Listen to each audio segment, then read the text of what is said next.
स्वागत है आप सभी का आपके अपने YouTube चैनल यश विद्यापीठ टेक्निकल क्लासेज में।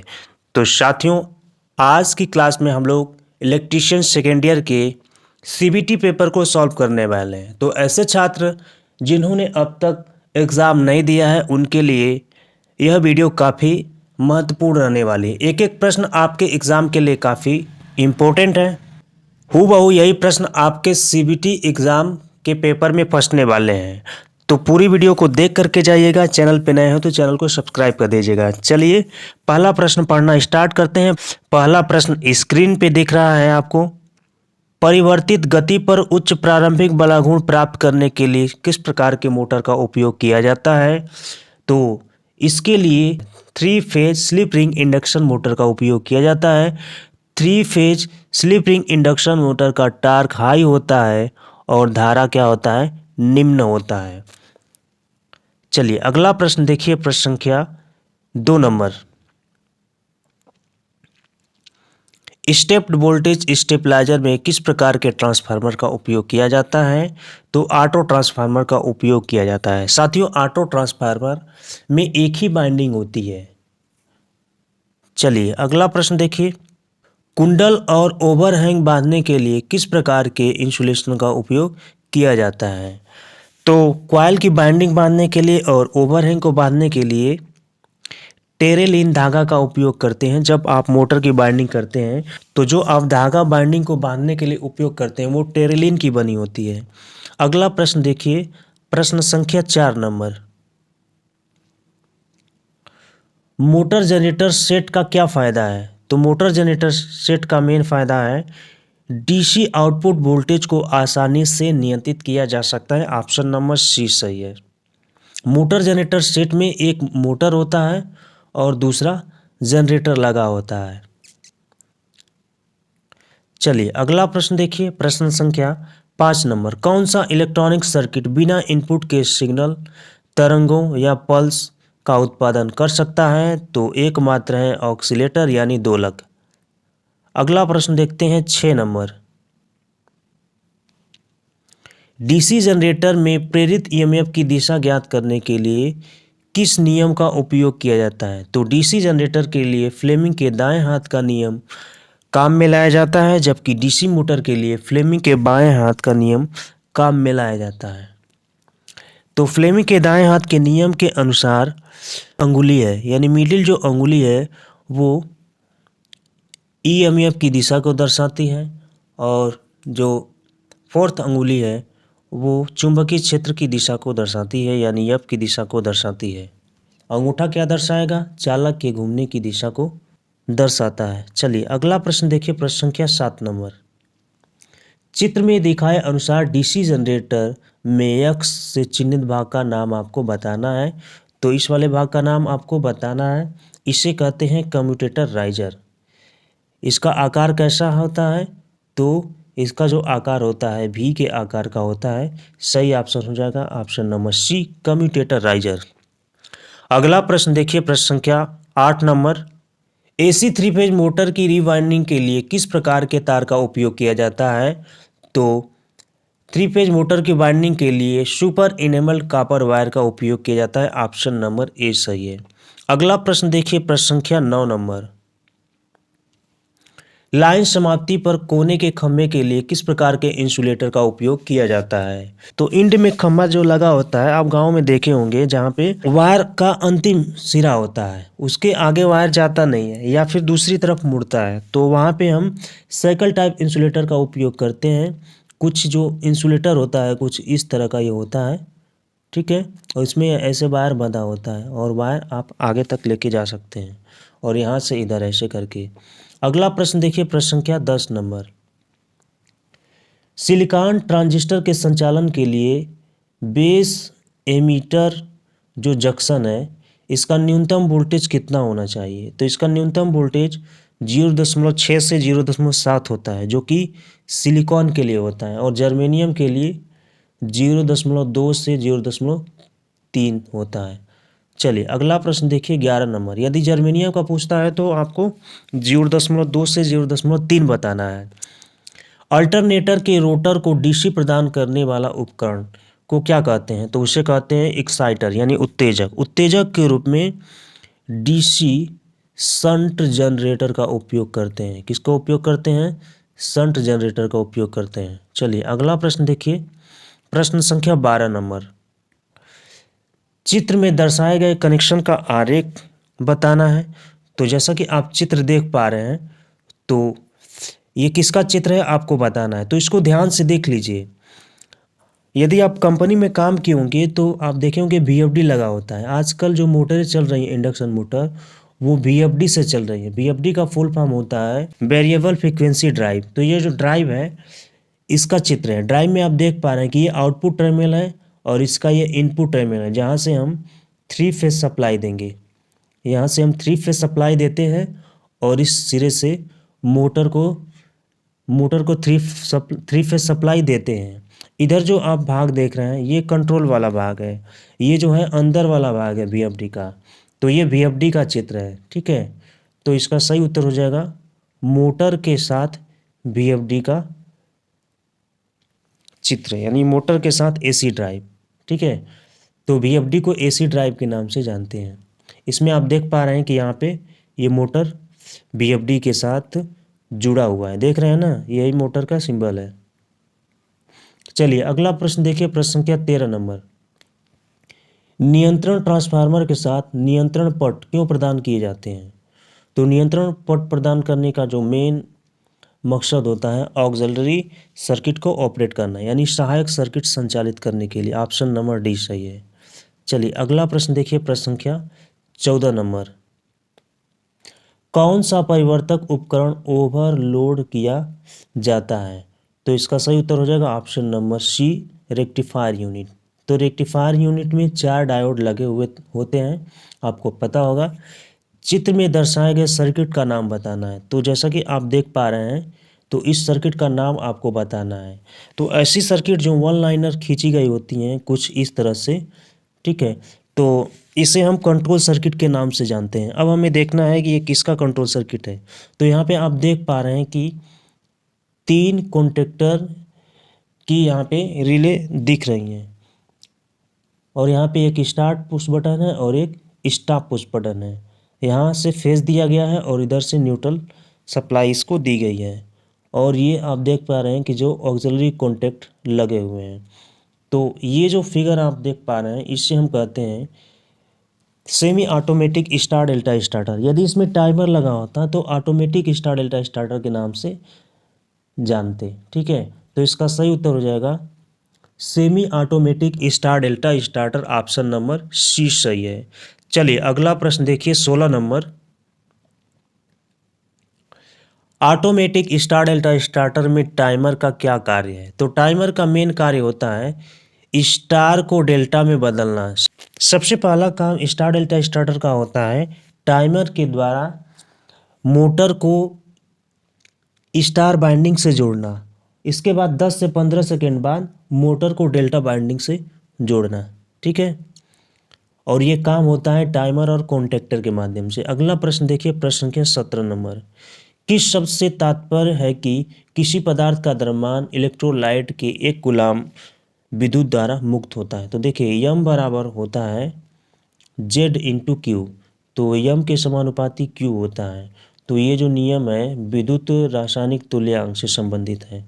अगला प्रश्न देखिए, चित्र में दर्शाए गए गति नियंत्रक विधि का नाम बताइए। तो ये जो आप चित्र देख पा रहे हैं ना, इसे हम कहते हैं कैस्केड विधि। इसमें आप देख पा रहे हैं यहाँ पे कपल किया गया है और यहाँ पे स्लिप रिंग लगा हुआ है, तो इसे कहते हैं कैस्केड ऑपरेशन।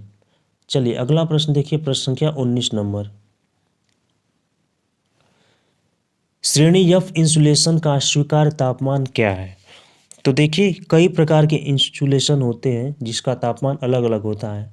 पहला जो इंसुलेशन होता है Y होता है, फिर इसके बाद A होता है, E होता है, B होता है, इसके बाद F होता है, H होता है और C होता है। Y का जो होता है 95 डिग्री टेम्परेचर होता है, A का होता है 105, E का होता है 120, B का 130 30 होता है, एफ का 155 डिग्री होता है, एच का 180 डिग्री होता है, सी का 180 डिग्री, 200 डिग्री, 250 डिग्री या इससे अधिक। तो इसमें एफ का पूछा है तो एफ का 155 डिग्री हो जाएगा तापमान। ठीक है, अगला प्रश्न देखिए, प्रश्न संख्या 20 नंबर। चित्र में दर्शाए गए सिंगल फेज मोटर का नाम बताइए। तो इसमें आप देख पा रहे हैं कि इसमें दो बाइंडिंग है, एक है मेन बाइंडिंग और दूसरी है ऑक्सिलरी बाइंडिंग। ऑक्सिलरी बाइंडिंग आप देख पा रहे हैं कैपेसिटर के साथ श्रेणी में जुड़ा हुआ है। जब ऑक्सिलरी बाइंडिंग कैपेसिटर के साथ परमानेंटली श्रेणी में जुड़ी होती है तो इस तरह के मोटर को परमानेंट कैपेसिटर मोटर के नाम से जानते हैं। इसका ऑप्शन नंबर बी जाएगा, अस्थायी संधारित्र मोटर, परमानेंट कैपेसिटर मोटर। अगला प्रश्न देखिए, प्रश्न संख्या 21 नंबर। डिस्क पिन इंसुलेटर बाहरी सतह को ग्लेजिंग द्वारा क्यों बनाया गया है और किनारे के अंदर की तरफ क्यों झुका गया है? तो आप देखे होंगे पिन इंसुलेटर कुछ इस तरह का बना दिखता है जो खम्भे पे लगा होता है और यहाँ से बाहर जाता है। तो यहाँ पे देख रहे हैं किनारे की तरफ ये झुका हुआ है। तो ऐसा इसलिए बनाया जाता है क्योंकि यदि इस पे धूल पड़े ना तो धूल नीचे की तरफ आ जाए, पानी भी इस पे पड़े तो नीचे की तरफ आ जाए, यहाँ पे इकट्ठा ना हो, इसलिए इसको हम ऐसा बनाते हैं। इसका सतह जो इसका जो बाहरी सतह होता है तो डिस्क पिन इंसुलेटर का जो बाहरी सतह होता है वो ग्लेजिंग किया गया होता है जिससे कि वर्षा के पानी को टपकने के लिए आसानी हो। तो इसका ऑप्शन नंबर डी जाएगा। अगला प्रश्न देखिए, प्रश्न संख्या 22 नंबर।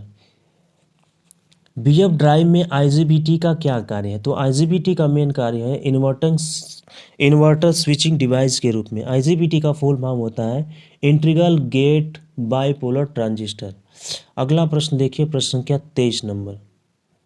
डीसी कंपाउंड जनरेटर के घूर्णन की दिशा बदलने के लिए आर्मेचर की दिशा बदलना बेहतर क्यों है? देखिए, आर्मेचर की दिशा बदलेंगे तो जो मोटर का जो अभिलक्षण है, कैरेक्टर है, वो नहीं बदलेगा। यदि आप फील्ड के टर्मिनल की अगर दिशा बदल देते हैं तो उसमें कैरेक्टरिस्टिक्स बदल जाता है, क्योंकि दो तरह के उसमें फील्ड बाइंडिंग होते हैं, एक तो शंट फील्ड बाइंडिंग होती है, दूसरी आर्मेचर फील्ड बाइंडिंग होती है। तो इसलिए हम लोग क्या करते हैं कि आर्मेचर के टर्मिनल को ही बदल देते हैं जिससे कि मोटर की दिशा बदल जाती है। तो इसका सही उत्तर हो जाएगा ऑप्शन नंबर ए, मोटर की विशेषताओं को बनाए रखने के लिए हम ऐसा करते हैं। ठीक है, अगला प्रश्न देखिए, प्रश्न संख्या 24 नंबर। जैसा कि सर्किट में दिखाया गया है डीसी जनरेटर का नाम क्या है? तो साथियों, आपको डीसी जनरेटर का नाम बताना है। यहाँ पे देख पा रहे हैं कि चित्र में दो पार्ट है, ये पहला पार्ट है और ये यहाँ से दूसरा पार्ट है। तो इस तरह का जो कनेक्शन होता है जिसमें आर्मेचर का कनेक्शन लोड के साथ होता है और फील्ड का कनेक्शन डीसी सोर्स के साथ होता है।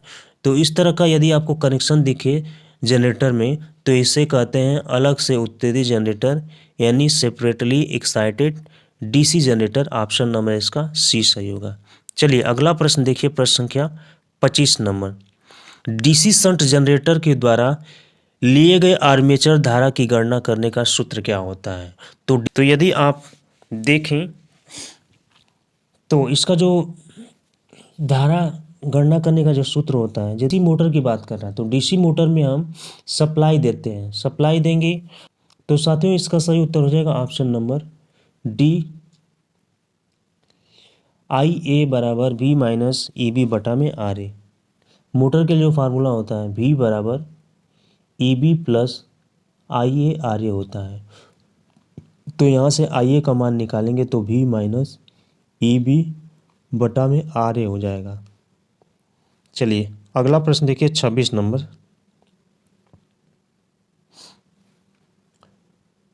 पी टाइप सेमीकंडक्टर बनाने के लिए किस डोपिंग सामग्री का उपयोग किया जाता है? तो पी टाइप सेमीकंडक्टर बनाना है तो आपको बोरान का उपयोग करना पड़ेगा। चलिए अगला प्रश्न देखिए, प्रश्न संख्या 27 नंबर। शंट फील्ड कॉइल को डीसी 3 पॉइंट स्टार्टर में होल्डिंग कॉइल के साथ श्रृंखला में क्यों जोड़ा जाता है? तो होल्डिंग कॉइल के साथ श्रृंखला में इसलिए जोड़ा जाता है कि बाय द वे यदि शंट फील्ड वाइंडिंग खुल जाए तो जो हैंडल होता है वो पुनः अपनी अवस्था में आ जाए। तो जैसे ही फील्ड वाइंडिंग ओपन होगा तो उसमें वोल्टेज का मान शून्य हो जाएगा और हैंडल फिर पुनः अपनी अवस्था में आ जाएगा, जिससे मोटर सुरक्षित हो जाएगी। तो शंट फील्ड वाइंडिंग खुले होने की स्थिति में मोटर को सुरक्षित रखें, इसलिए ऐसा किया जाता है। अगला प्रश्न देखिए 28 नंबर।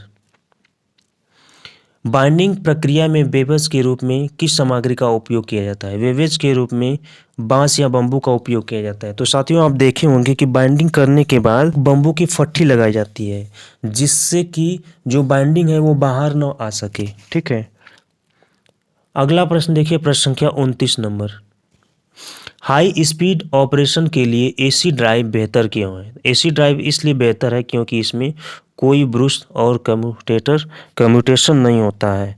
ऐसा न होने से टेम्परेचर की कोई दिक्कत नहीं होती है। स्पार्किंग होगी तो जाहिर सी बात है वहाँ पे टेम्परेचर बढ़ेगा और ये चूँकि सही नहीं है। ठीक है, तो इसलिए बेहतर है। अगला प्रश्न देखिए 30 number. 3 phase split ring induction motor के लिए किस प्रकार के स्टार्टर का उपयोग किया जाता है? तो इसके लिए हम रोटर प्रतिरोध स्टार्टर का उपयोग करते हैं, जबकि स्टार डेल्टा स्टार्टर का उपयोग 5 HP से 15 HP तक के मोटर के लिए करते हैं और DOL यानी डायरेक्ट ऑनलाइन स्टार्टर का उपयोग 5 HP तक के मोटर के लिए इंडक्शन मोटर का उपयोग करते हैं, जबकि ऑटोमेटिक स्टार डेल्टा स्टार्टर का उपयोग 15 HP से अधिक के मोटर के लिए हम ऑटो ट्रांसफार्मर स्टार्टर का उपयोग करते हैं। अगला प्रश्न देखिए, प्रश्न संख्या 31 नंबर। पैनल बोर्ड असेंबली में किस प्रकार के उपकरण से बचा जाता है? तो पैनल बोर्ड असेंबली में सेंसर से बचा जाता है। ऑप्शन नंबर इसका बी सही होगा। चलिए अगला प्रश्न देखिए, प्रश्न संख्या 32 नंबर। किस प्रकार के डीसी आर्मेचर बाइंडिंग में फ्रंट पिच बैक पिच से अधिक है? तो देखिए, जब फ्रंट पिच जो यानी वाइफ का मान यदि बैक पिच से अधिक होगा तो इससे कहते हैं रेट्रोग्रेसिव। ठीक है। और यदि वाई बी का मान बड़ा होगा वाइफ से तो इसे कहते हैं प्रोग्रेसिव। प्रोग्रेसिव का मतलब बाइंडिंग आगे की तरफ बढ़ना, रेट्रोग्रेसिव का मतलब जो बाइंडिंग करते हो ना वो पीछे की तरफ करते हो, इसका मतलब यही है। तो ये भी एक बाइंडिंग करने का तरीका होता है। अगला प्रश्न देखिए, प्रश्न संख्या 33 नंबर। कौन सा मल्टी वाइब्रेटर एक repetitive pulse wave form output उत्पन्न करता है? तो इसका सही उत्तर हो जाएगा ऑप्शन नंबर बी, ए स्टेबल मल्टी वाइब्रेटर। तो मल्टी वाइब्रेटर कई तरह के होते हैं, स्टेबल होते हैं, अनस्टेबल होते हैं। अगला प्रश्न देखिए, प्रश्न संख्या 34 नंबर। चित्र में दिखाया गया डीसी जनरेटर का नाम क्या है? तो जैसा कि आप चित्र देख पा रहे हैं तो इस चित्र को देख करके बताना है कि यह कौन सा डीसी जनरेटर है। तो साथियों आप देख पा रहे हैं कि यहाँ एक आर्मेचर लगा है, आर्मेचर के साथ एक श्रेणी में बाइंडिंग जोड़ी गई है, जिसे हम श्रेणी बाइंडिंग के नाम से जानते हैं। और इसके पैरेलल में एक बाइंडिंग लगी हुई है जिसे हम शंट बाइंडिंग के नाम से जानते हैं। तो जब इस तरह का कॉम्बिनेशन होता है, इस तरह का कनेक्शन होता है जिसमें आर्मेचर बाइंडिंग के साथ श्रेणी में फील्ड बाइंडिंग जुड़ी है और इन दोनों के समानांतर में शंट बाइंडिंग जुड़ी है, तो इस तरह का जो मोटर होता है इसे हम लॉन्ग शंट कंपाउंड मोटर के नाम से जानते हैं। अब इसमें आपको ये देखना है कि ये जो मोटर है ये डिफरेंशियल वाला है कि कम्युलेटिव वाला है। तो इसमें धारा की दिशा आप देख पा रहे हैं, सीरीज फील्ड बाइंडिंग में नीचे की तरफ है और शंट फील्ड बाइंडिंग में ऊपर की तरफ है। तो धारा की दिशा विपरीत है, तो इस तरह का जो कनेक्शन होता है उसे डिफरेंशियल लॉन्ग शंट कंपाउंड के नाम से जानते हैं। चलिए अगला प्रश्न देखिए, प्रश्न संख्या 35 नंबर। सिंक्रोनस मोटर में स्टार्टर के समय डैम्पर बाइंडिंग का क्या कार्य है? तो डैम्पर बाइंडिंग इसलिए लगाया जाता है ताकि सिंक्रोनस मोटर को स्टार्ट किया जा सके। तो एक टार्क उत्पन्न करता है और सिंक्रोनस गति के करीब चलाता है, इसलिए हम करते हैं। अगला प्रश्न देखिए 36 number. Split phase induction motor में मेन बाइंडिंग और ऑक्सिलरी बाइंडिंग के बीच इलेक्ट्रिकल डिग्री कितना होता है? तो इलेक्ट्रिकल डिग्री जो होता है वो 90 डिग्री होता है। ऑप्शन नंबर डी सही। अगला प्रश्न देखिए, प्रश्न संख्या 37 नंबर। चित्र में दिखाए गए सर्किट का नाम बताइए। तो साथियों यहाँ आप देख पा रहे हैं कि यहाँ पे एक कॉन्टेक्टर जुड़ा हुआ है, यहाँ पे एक दूसरा कॉन्टेक्टर जुड़ा हुआ है, यहाँ तीसरा कॉन्टेक्टर जुड़ा हुआ है और साथ में एक रिले भी जुड़ी हुई है और एक मोटर जुड़ी हुई है। तो इसमें 3 कॉन्टेक्टर आपको दिख रही हैं, 3 कॉन्टेक्टर दिख रहे हैं। तो 3 जो कॉन्टेक्टर होता है वो स्टार डेल्टा स्टार्टर में होता है और ये जो सर्किट है ये वो पावर सर्किट के नाम से जानते हैं, ठीक है। तो स्टार डेल्टा स्टार्टर की ये पावर सर्किट है। ऑप्शन नंबर इसका डी सही होगा, स्टार डेल्टा स्टार्टर का पावर सर्किट। तो चित्र को ध्यान से देख लीजिए, यही चित्र यदि आपके एग्जाम में आता है तो इसका सही उत्तर करके आइएगा, स्टार डेल्टा स्टार्टर का पावर सर्किट। अगला प्रश्न देखिए, प्रश्न संख्या 38 नंबर। प्रतीक का नाम आपको बताना है। प्रतीक आपके सामने दिख रहा है। इसमें 3 आपको टर्मिनल दिख रहे होंगे। पहला टर्मिनल है गेट, पहला टर्मिनल गेट है, दूसरा टर्मिनल ड्रेन है और चौथा सोर्स है, ठीक है। और इसमें करंट जो आप देख पा रहे हैं कि इसकी दिशा अंदर की तरफ है। तो इस तरह का जो प्रतीक आपको देखने को मिलता है वो एन चैनल फैट का होता है। फैट का फुल फॉर्म होता है फील्ड इफेक्ट ट्रांजिस्टर। तो थ्योरी के 38 प्रश्न समाप्त हो चुके हैं। अब हम लोग वर्कशॉप कैलकुलेशन एंड साइंस के 6 प्रश्नों को देखेंगे। तो प्रश्नों को बड़े गौर से देखिएगा, यही प्रश्न हूबहू आपके एग्जाम में आने वाले हैं। साथ ही वीडियो को लाइक कर दीजिएगा और शेयर कर दीजिएगा, ठीक है। चलिए अगला प्रश्न देखिए, साधारण ब्याज में साल को कैसे दर्शाते हैं? तो साधारण ब्याज में साल को यन से दर्शाते हैं। ऑप्शन नंबर इसका सी सही होगा। अगला प्रश्न देखिए, प्रश्न संख्या 2 नंबर। ए गुणे ए का स्क्वायर गुणे ए का क्यूब गुणे ए की पावर 4। तो यहाँ पे देख पा रहे हैं कि आधार यहाँ पे ए है और सबके लिए एक समान है। तो इस तरह का कंडीशन जो होता है, यदि आधार समान होता है तो घात जुड़ जाता है। तो घात सारे हम क्या करेंगे, जोड़ देंगे। तो इसका जो उत्तर होगा ये ए की पावर 10 घात हो जाएगा। ऑप्शन नंबर इसका डी सही होगा। चलिए अगला प्रश्न देखिए, प्रश्न संख्या 3 नंबर, ठीक है। लंबाई में परिवर्तन को किससे दर्शाया जाता है? तो लंबाई में परिवर्तन को डी एल से दर्शाया जाता है। किससे दर्शाया जाता है? डी एल से दर्शाया जाता है। इसका सही ऑप्शन हो जाएगा ऑप्शन नंबर बी। चलिए अगला प्रश्न देखिए, प्रश्न संख्या 4 नंबर। विकृति की इकाई क्या है? तो विकृति की इकाई नहीं होती है, ठीक है। इसका ऑप्शन नंबर डी सही है। प्रश्न संख्या 5 देखिए, साधारण ब्याज में प्रिंसिपल को किससे निरूपित किया जाता है? तो साधारण ब्याज में प्रिंसिपल को पी से निरूपित करते हैं, ठीक है। चलिए अगला प्रश्न देखिए, प्रश्न संख्या 6 number. 14x + 3y + 25x + 2y को जोड़ना है तो टोटल 39x + 5y हो जाएगा। x वाले जितने भी अंक है उसको एक साथ और y वाले जितने भी अंक है उसको एक साथ जोड़ दीजिए। अब अगला जो हम पढ़ने वाले हैं वो इंजीनियरिंग ड्राइंग के सभी 6 प्रश्नों को पढ़ने वाले हैं। तो पहला प्रश्न स्क्रीन पे है, तो सभी प्रश्नों को अच्छे से देखिएगा। मोटर को चालू और बंद करने के लिए किस उपकरण का उपयोग किया जाता है? तो मोटर को चालू और बंद करने के लिए स्टार्टर का उपयोग किया जाता है। अगला प्रश्न स्क्रीन पे है 2 नंबर। लाइन इंसुलेटर की सामग्री क्या है? तो लाइन इंसुलेटर को बनाने के लिए हम पोर्सिलिन क्ले का उपयोग करते हैं, ठीक है। जबकि रबर अचालक है, एल्युमिनियम धातु है और तांबा भी धातु है। तो धातु के तो बनाए नहीं जाएंगे, यदि धातु के बनाएंगे तो करंट उतर जाएगा, ठीक है। अब आपको इस चित्र का नाम बताना है।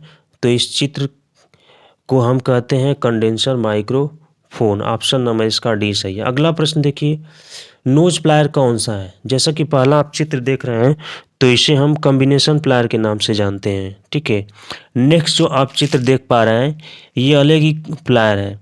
तीसरा वाला जो आप चित्र देख रहे हैं इसे ही हम नोज प्लायर कहते हैं, क्योंकि इसका जो नोज है वो पतला है। और इस वाले प्लायर को हम कटिंग प्लायर के नाम से जानते हैं। तो इसका ऑप्शन नंबर सी सही होगा। चलिए अगला प्रश्न देखिए, प्रश्न संख्या 5 नंबर। 250 वोल्ट से कम वोल्टता क्या कहलाती है? तो उसे कहते हैं हम लो वोल्टेज, ठीक है। और 200 50 वोल्ट से 650 वोल्ट तक के मीडियम वोल्टेज कहेंगे। अगला प्रश्न देखिए, प्रश्न संख्या 6 नंबर, बॉल पिन हैमर कौन सा है? तो पहला वाला जो आप हैमर देख रहे हैं इसे हम क्ला हथौड़े के नाम से जानते हैं, ठीक है, क्ला हैमर के नाम से जानते हैं। नेक्स्ट जो है हैमर आप देख पा रहे हैं इसे हम क्रॉस हैमर के नाम से जानते हैं। अगला जो आप हैमर देख रहे हैं इसे हम बॉल पिन हैमर के नाम से जानते हैं। ऊपर वाला भाग देख पा रहे हैं ये बाल के तरह का है। अगला आप जो चित्र देख रहे हैं ये मैलेट का है, ठीक है, इसे हम मैलेट के नाम से जानते हैं। तो इसका ऑप्शन नंबर सी सही होगा, ठीक है। तो 50 प्रश्न आपके समाप्त हो गए हैं, जिसके अंतर्गत 38 प्रश्न इलेक्ट्रीशियन थ्योरी के पढ़े हैं, 6 प्रश्न वर्कशॉप कैलकुलेशन एंड साइंस के पढ़े हैं और 6 इंजीनियरिंग ड्राइंग के पढ़े हैं। तो क्लास आपको कैसी लगी कमेंट बॉक्स में कमेंट करके ज़रूर बताइएगा और पेपर देने से पहले इस वीडियो को पूरा देख करके जाइएगा और अपने दोस्त मित्र सखा संबंधी जितने भी है सबको शेयर कर दीजिएगा और बोल दीजिएगा कि इस वीडियो को लाइक करें, ठीक है, और चैनल को ज़्यादा से ज़्यादा सब्सक्राइब करें। मिलते हैं नेक्स्ट वीडियो में, तब तक के लिए जय हिंद। इसी तरह का वीडियो कंटेंट इस चैनल के माध्यम से आप तक पहुंचाई जाती है। धन्यवाद।